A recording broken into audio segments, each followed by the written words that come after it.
guys, it's Miss Reed.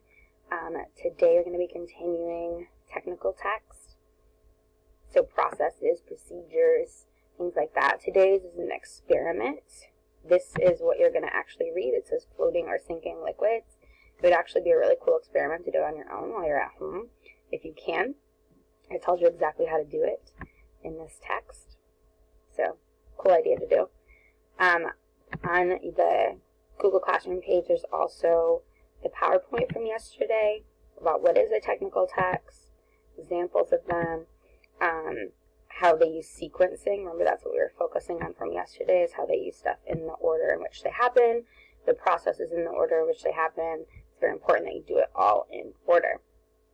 So, as you read this text today, floating or sinking liquids, make sure you're asking yourself, when you read it, what is the sequence or order of events that you should follow? So what's the order?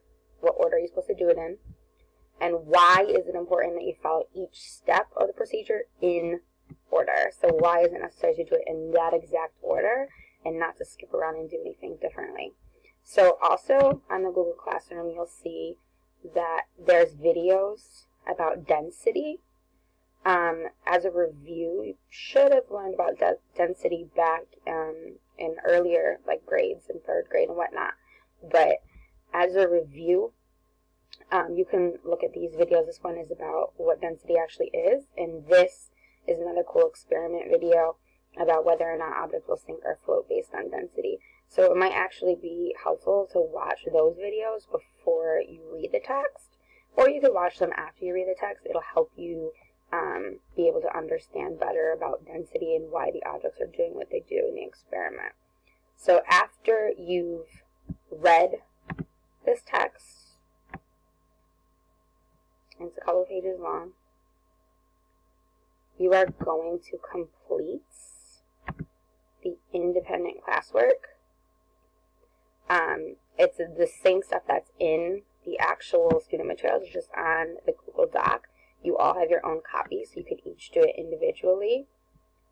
You're going to fill in this table right here. You can hear my dogs barking in the background, sorry.